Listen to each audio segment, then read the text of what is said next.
How's it going, guys? It's Bill. Just like any other young adult in America, I've had to deal with my fair share of shitty jobs just because it's not like I really have any better skills to get anything better. And in my time in some of these questionable and definitely not fun environments, I've definitely had a fair share of weird or odd stories to tell, and today I have two for you. So when I was 19, I worked at the steel mill for about 2, maybe 3 weeks. I was lucky. I got to work in the office. I didn't actually have to work doing any of the steel mill things. To put a long story short, my job was to weigh out the trucks in the short time that I was there, and the job itself was cool, but Jesus Christ, the management was just something different, dude. No, I'm not gonna lie, I'm being kind of dramatic. They were pretty typical. They were just control freaks, but yeah, they were just kind of dickwads.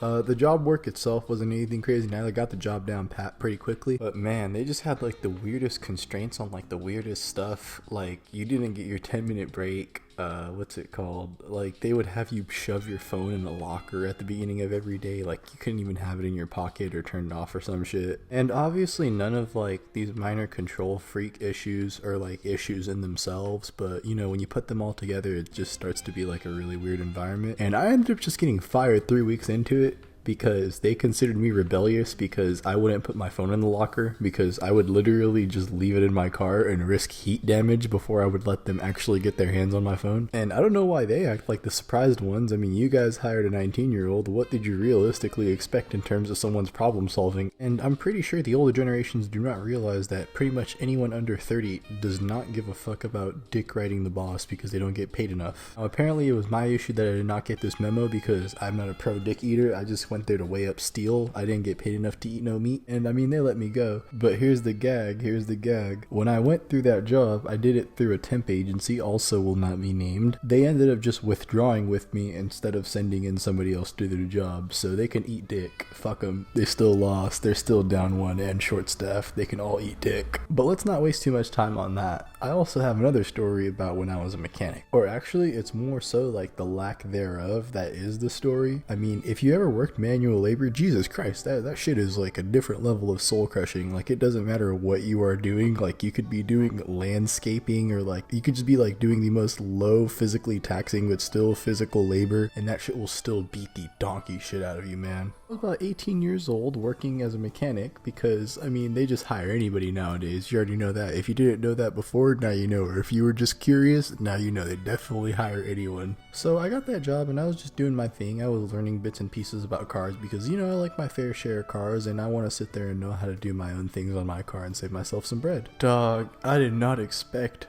to have to work 6 days a week, 10 hours a day. I mean, don't get me wrong, I feel like that's probably one of the like dumbest culture shock things, but like I just did not expect to have to do that actually over the table. Like the tax man is just fine with that. Like everyone is just fine with knowing that.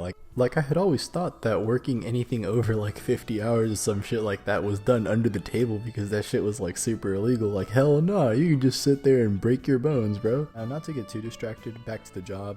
So the actual work I had to do and so on and so forth wasn't too crazy. It wasn't too difficult. You know, I could keep up with it. I was doing just fine even though I was like 18 years old, so I have like barely developed muscles. So I'm sitting there keeping up just fine even though I'm a little bit physically challenged because, you know, I don't got grown man strength just yet at this point. And honestly, just the environment was the shit that sucked. I mean, I would just get made into everyone's bitch, which is like cool or all, like I get it, haha, you're new. But like once that shit extended past me actually not knowing shit, I just stopped fucking with it because we're all grown ass men. I don't give a fuck if I'm young enough to be your son. I'm still a grown-ass man. So, you know, I keep on working because the job was only a summer job and I was just sitting there holding it in or whatever. But once I got another job, man, I was gone. It was over. It was done. That was the last I ever worked at that place. I got another job. I never looked back. It was over. It was done. I never wanted to work there again, dude. I left nicely. I wasn't mad at anybody, but Jesus Christ, that shit was like the dumbest shit ever. It was one of the worst environments I ever worked in, bro.